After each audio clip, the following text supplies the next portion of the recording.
Hi,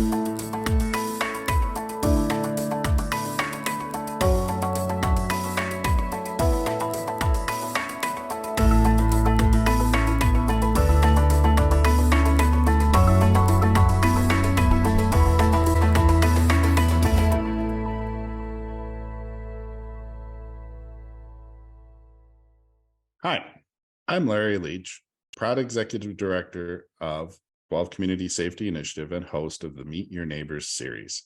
During the pandemic, we held a number of sessions over Zoom aimed at learning more about the diverse cultures and people in our communities.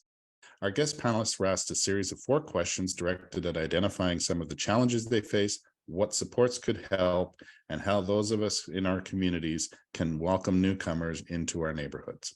Meet Your Neighbors series gives us a closer look at each of the sessions and the wonderful guest panelists that we had in our diversity series. We've also included some of our participants in the series with their insightful questions and comments. Thank you, everyone, for tuning in. I hope you enjoy Meet Your Filipino Neighbors. So without further ado, we'll start with Ernie. Larry, I wonder if it would make sense if, before I introduce a little bit of myself, just to talk about just kind of an overview of Filipino culture. Absolutely. The floor is yours. So we're basically a diverse race, and our ancestors came from Malaysia and Indonesia, and some came from India and China, and the Spaniards came in 1521 to the country and colonized it for 377 years. And the English came, took over the Spanish forces for over a decade, and then the Americans came, and then we became a commonwealth of the Americans from 1898 up until the Declaration of Independence in 1946, just after the war. So it's a very interesting mix. It's a blend of East and West culture. So there's so much diversity within the Philippine culture, and owing to our own history as a people. We look at the West as an ideal community, and maybe because of our part of our colonization and Americanization as a country, as a culture, we're basically collective.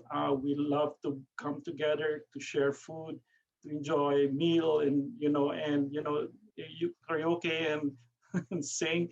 We're very much family-centered as people. We care about family, and the family and parental expectations really matter a lot for us.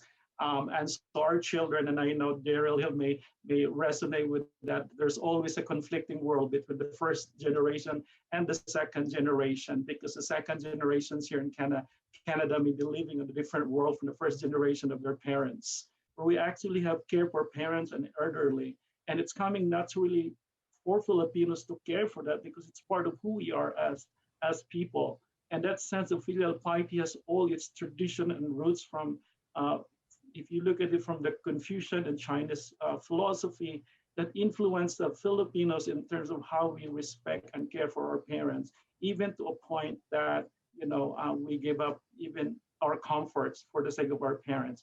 And you may see remittances, for instance, is one of the key pieces that you describe Filipinos, because we send money to the Philippines, to our parents, to our families, because this is all part of that sense of family-centeredness.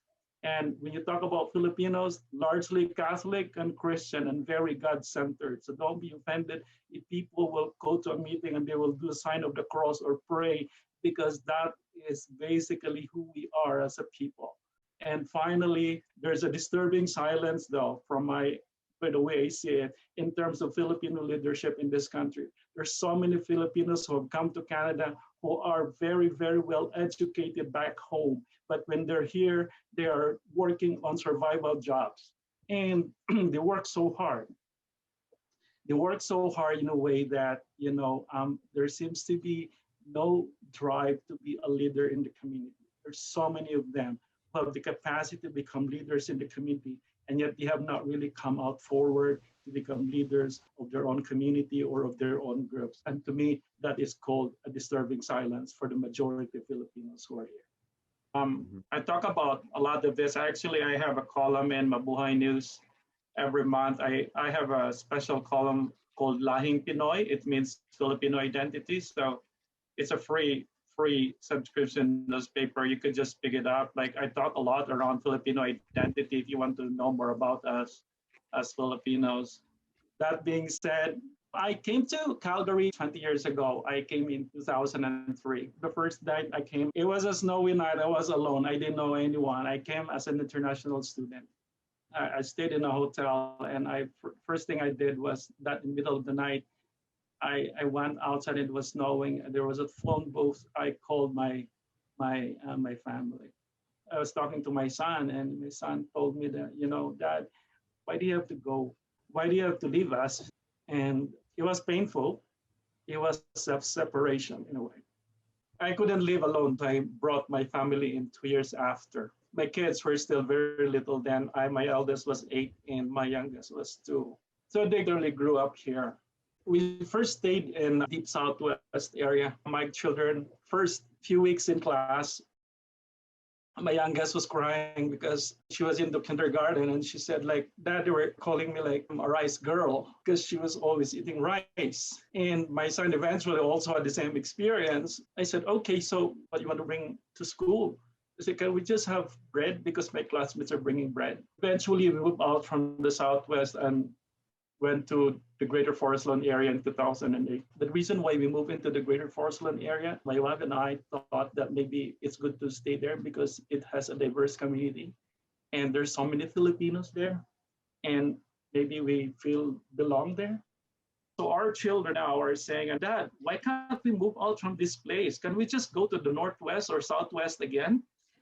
I said, well, we were there before. And we decided to move in here because we want everything near and, a lot of people. We love this place. So we stay here. Thank you very much for being honest and open about that. We appreciate that. Daryl, you're next.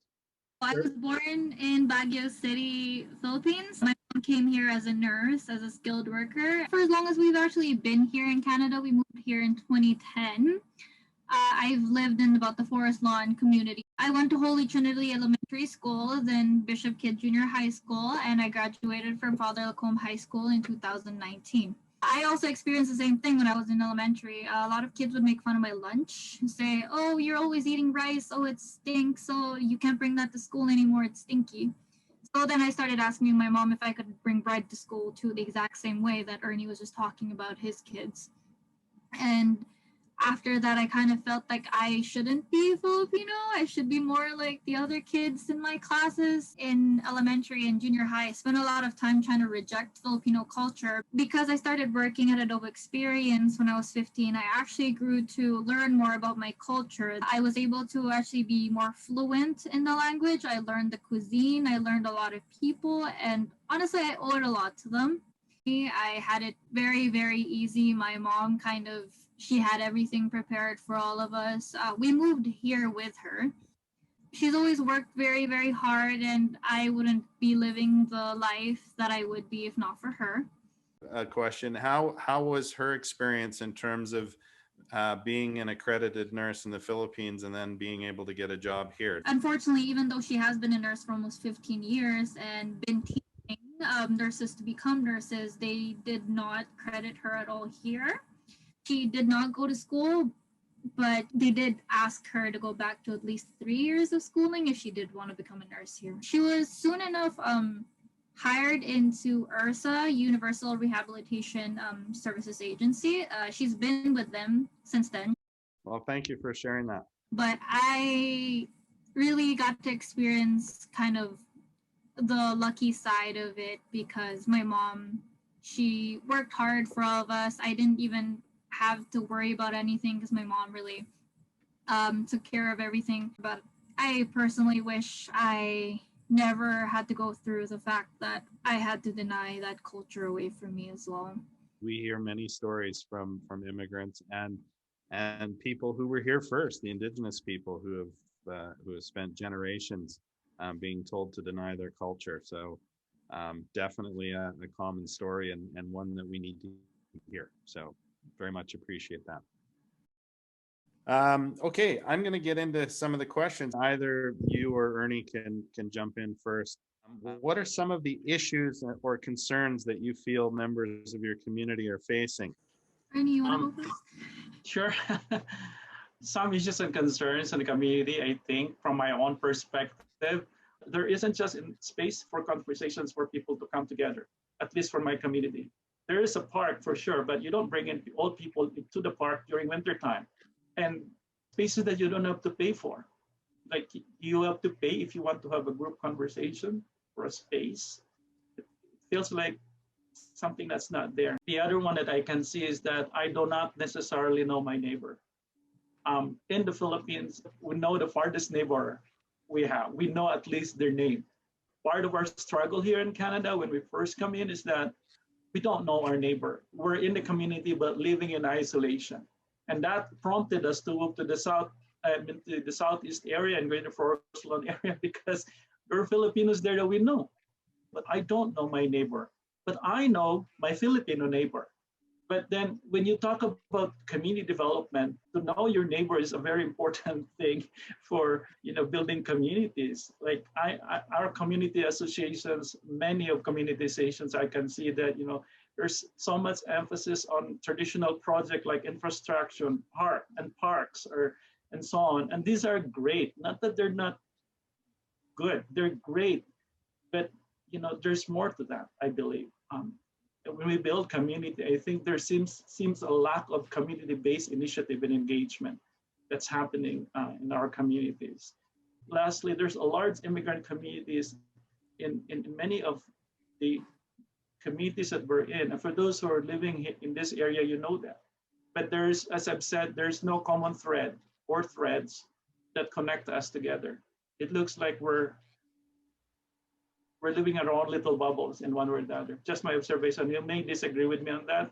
I know there are some initiatives, but I think there has to be more. Ernie kind of tackled a lot of the problems that I think the community is facing. But so I feel like every year we have less and less programs that we could join in as a Filipino. And there's been a lot less programs than I even know that Filipinos could join in and feel part of. I feel like as a youth, I don't think I even was able to participate in any because no association was really like reachable to us high school students.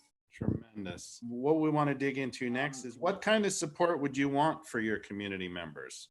The number one thing I've seen as I don't know if it's just me, but I feel like a lot of my generation experiences a lot of mental health issues.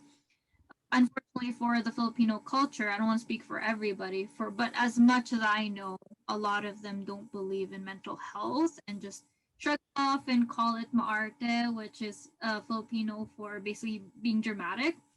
So a lot of the people in my community don't face their issues at all, and it just goes bad. Really terrible because I think I've actually known 2 people in my high school who have committed suicide out of depression.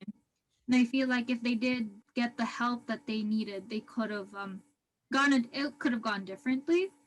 I feel like it would be nice if I could see more affordable programs and ones that'll actually keep it a secret, because I know some people who've tried to go to doctors and they told their parents. So that's kind of something I wish there were more of.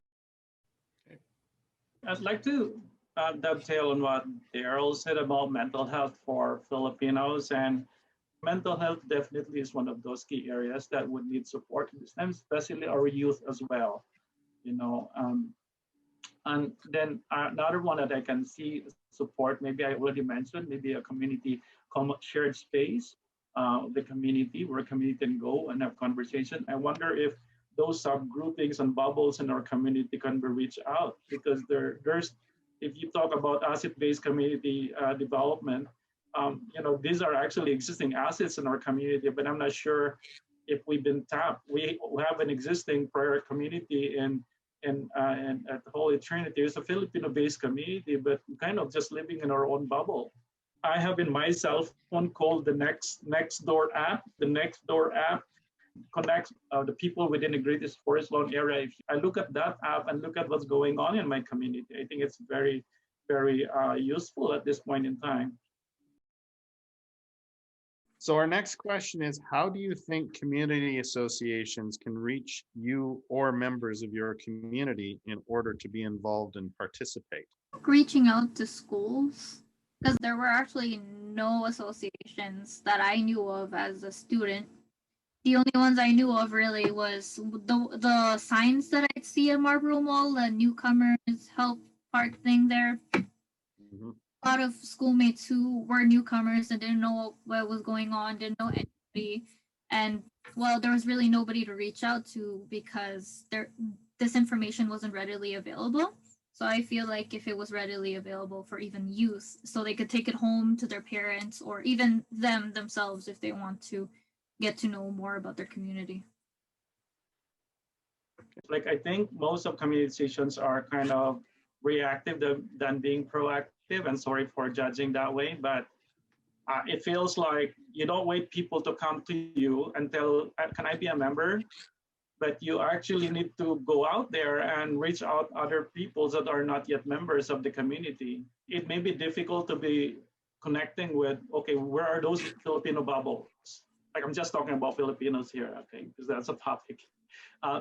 So way to reach them out is that they're there in churches. Like, definitely there are Filipinos in churches. And then there's big group of the Philippine Fiesta Filipino, all right? And there's also some Filipino groups that you can reach out to and say, hey, we're community station in Marlboro or in Pembroke or in, and maybe even if they have advertising or ads or something like that, to reach out. Like, I think it should be a more proactive than a reactive way of just waiting for people to go and approach if they can be members of community associations. Okay, and the last question, if your community is lacking leadership, does that prevent them then from walking into community associations? I'm gonna just share my experience coming to a community association one time.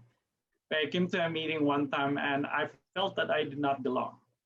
And there was lack of diversity. And so there were some cliquish kind of jokes and conversations that you can hardly even come in. If you're coming in as a new person in the group and you feel like sitting there and people just say, hi, what's your name? And that's it kind of thing isn't very enticing for me to get involved. And that was the first time when we came here.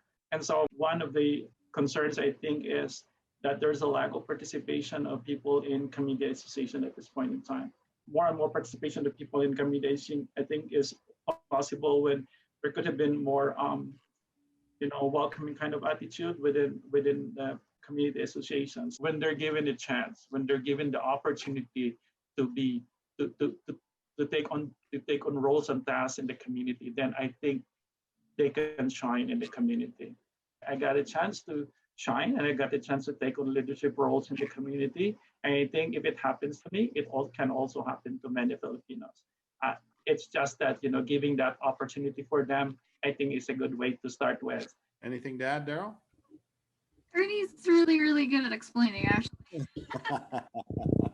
But I do completely agree. It's true amongst people who aren't part of the community association in general, that there needs to not only be the welcoming, but to reach out and have some specific asks for people and join us, be part of it, and just keep that messaging going. Thank you.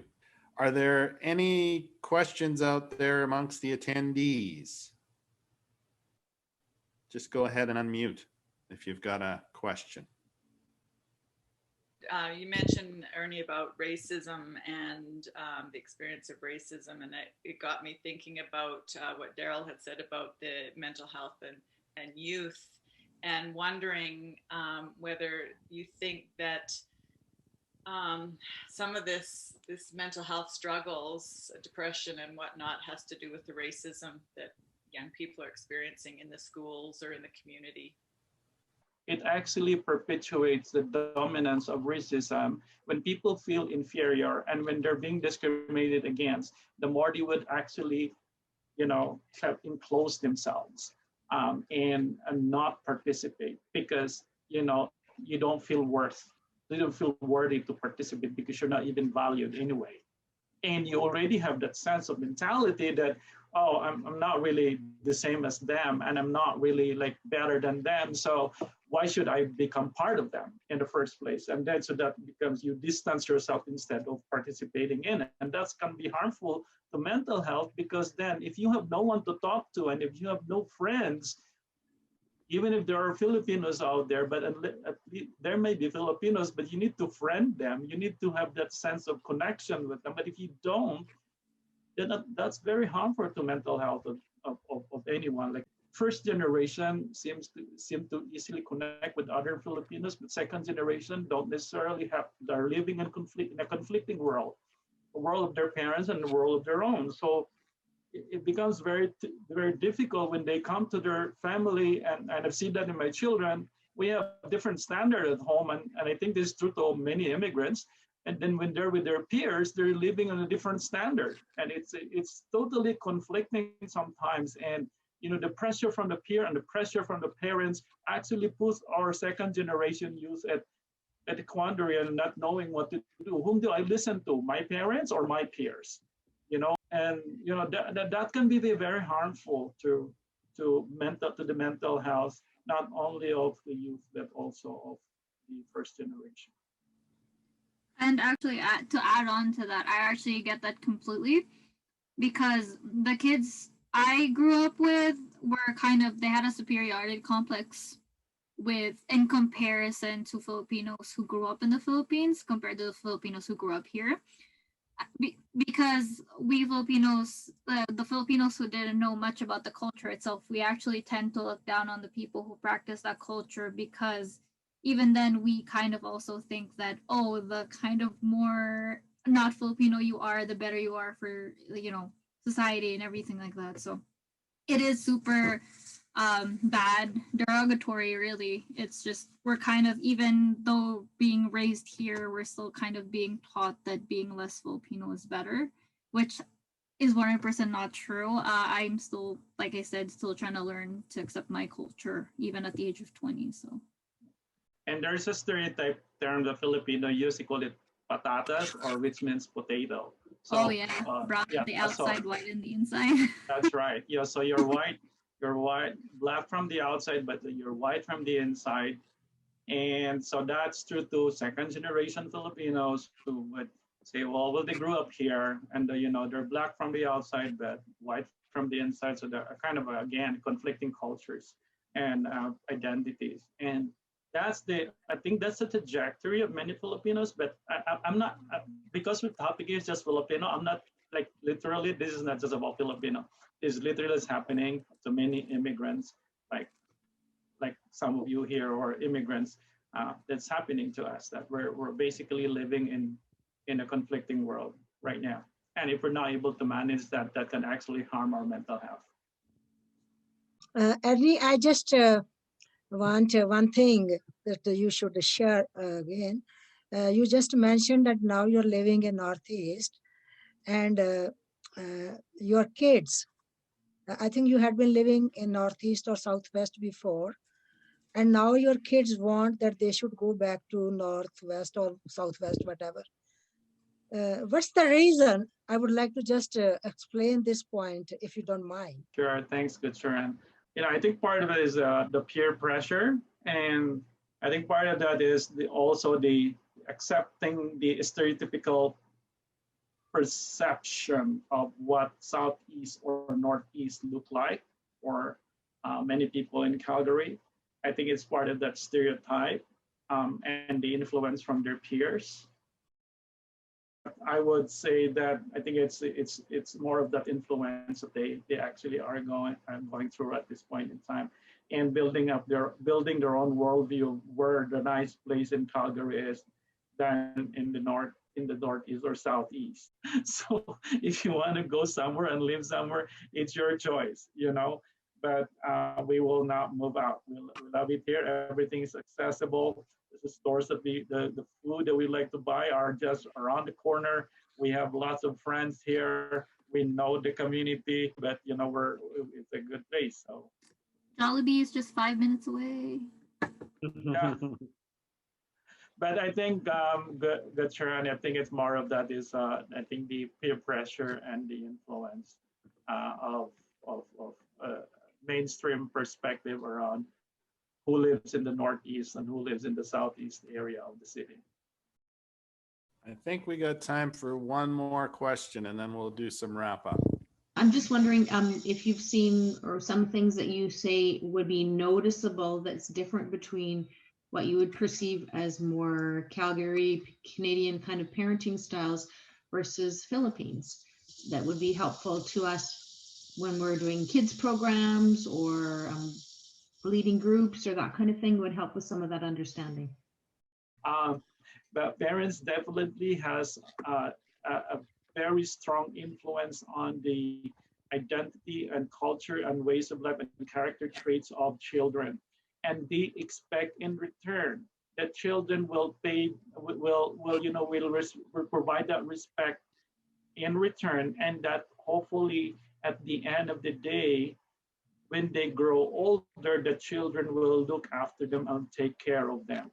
So then, when you're communicating with children, it's always good to, in a daycare program or a child days program, that to communicate with parents and to make sure the parents understand what you're trying to communicate with, or the program that you're trying to deliver, so that parents don't necessarily find that offensive in a way, right? Just to make sure that there's a sense of understanding. And we have the manopo. Manopo means you take the right hand of your mom and dad or older than the family and put it in your forehead. That's a practice we've always been doing. It's actually saying that there must be total respect for the elderly and parents in the family. And whatever the parents and elderly would say in the family, the children are expected to follow. Even if sometimes we know that doesn't make sense, but it's just an expectation for first generations, which unfortunately the first generation parents may not necessarily understand from the second generation's way of doing things. And that's, again, this whole cultural dialogue within the family actively happening day after day.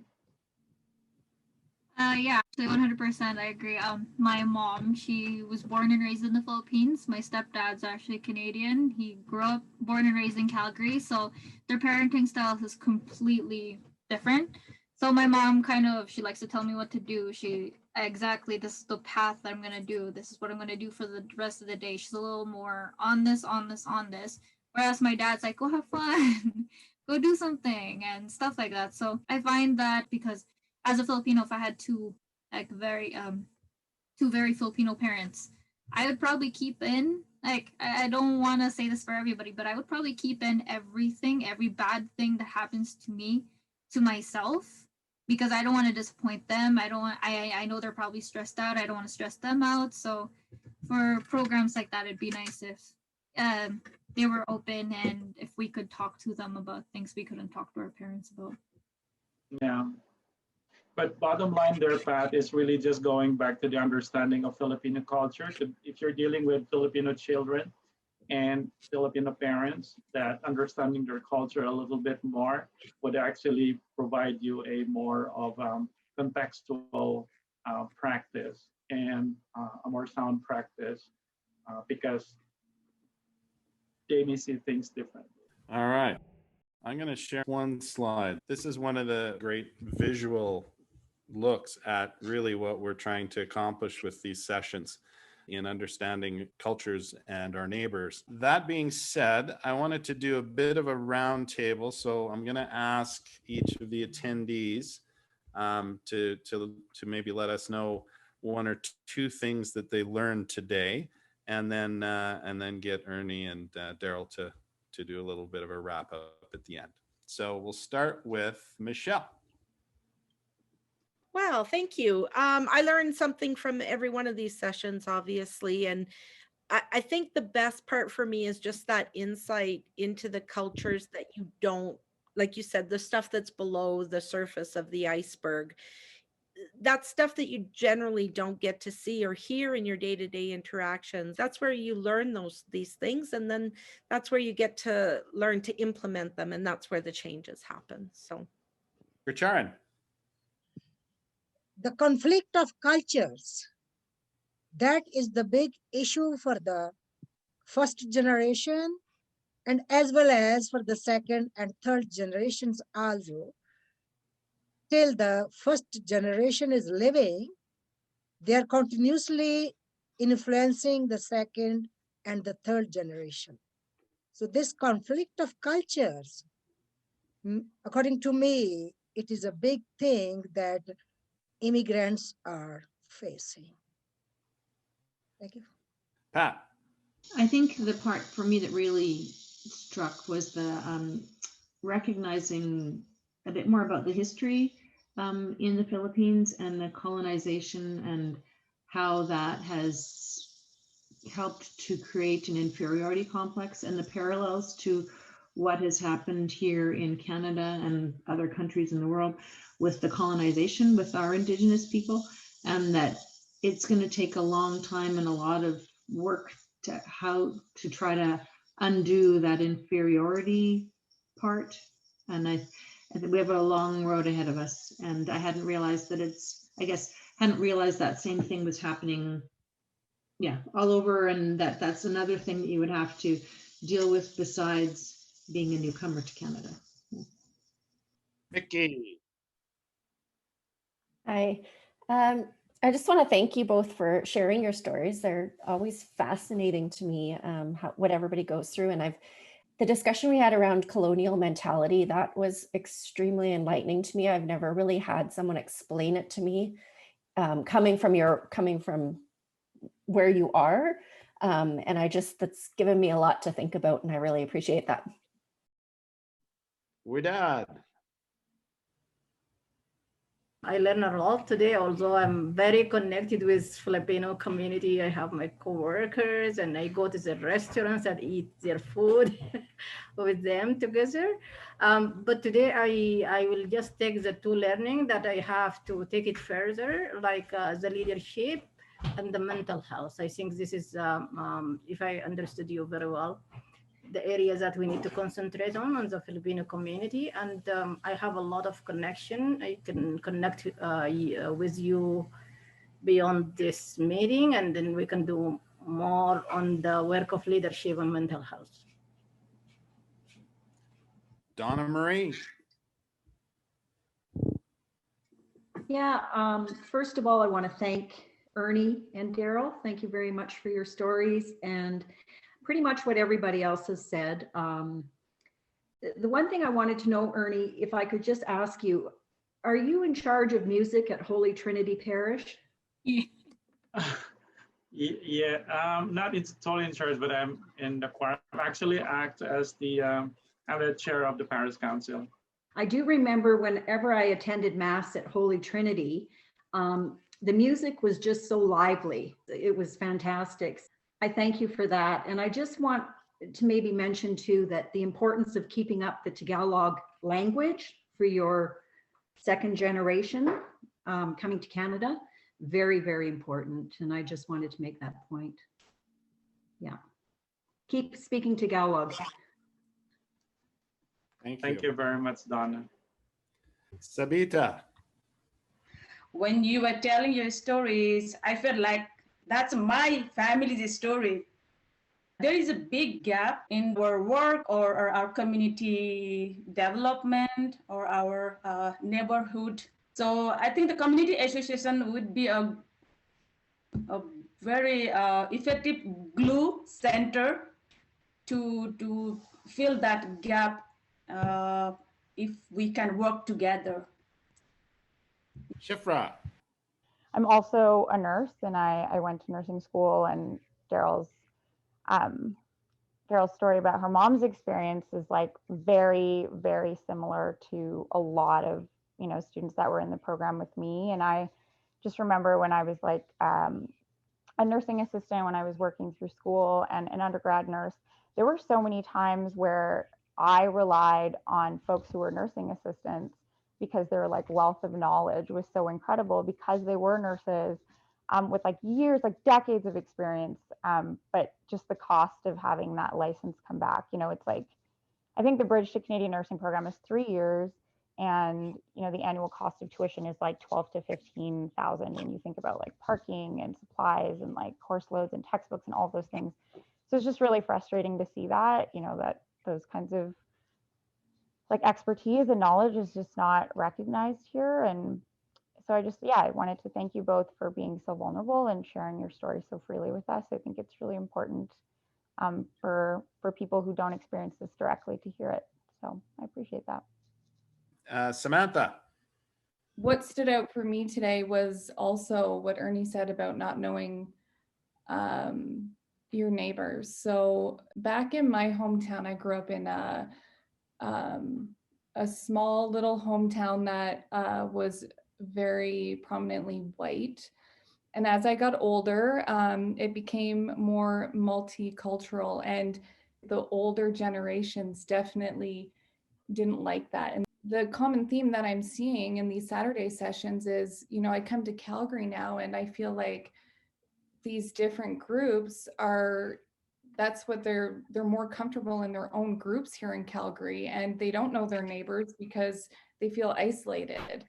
So I guess my point is, you know, back home where I could live on a street with many different cultures and I was totally fine knowing my neighbors, but, you know, my older parents and grandparents and so on didn't like that. I feel like here it's kind of the same thing, but just in a different form.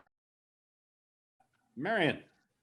Listening to this today makes me realize that there is so much we don't do in our communities, just like not getting to know our neighbors, which prevents even more community involvement. So we need to do more around that, and then learning all around. Everything was learning for me today. So thank you. Thanks, Marion. My favorite part of these is actually to listen to our attendees and hear their perspective on what they've learned. So we're gonna wrap up with Darille and Ernie. I'm gonna pick on Darille first. I don't have much to say, but I just would like to thank you to everybody. Number one for even CSI for having us speak about our culture today, but I really find it actually interesting that there are people willing to learn, which has been very, very surprising to me because I don't know a lot of people who want to learn about a lot of other cultures. So I'm really appreciative of the fact that there are people who want to make the world a little better for everybody else there. So thank you. Ernie. Same as Darille, I would like to thank everyone, and I put in the chat, I thank you for your listening hearts. I think that's where where our work with community starts with a listening heart, more than a listening ear. What I've shared and Darille shared to you today are more of a generic identity and perspectives of Filipinos. Not all though are like this, is what I'm saying, you know, because they may vary. It may vary in terms of their experience and perspectives and how long have they been here in Canada and so on. Many may have enculturated or integrated into Canadian culture. I really would like to encourage you to learn more about, you know, not just for Filipinos, but for particularly the second and third generation cultures of immigrants. I think it really matters a lot, especially when we're dealing with youth. I think this is a journey that we all work together as people who understand what's going on in our community and trying to understand what's going on in our community and become involved. Tremendous. Well, thank you, everybody, and get out there and enjoy the sun today, and have a great rest of your day.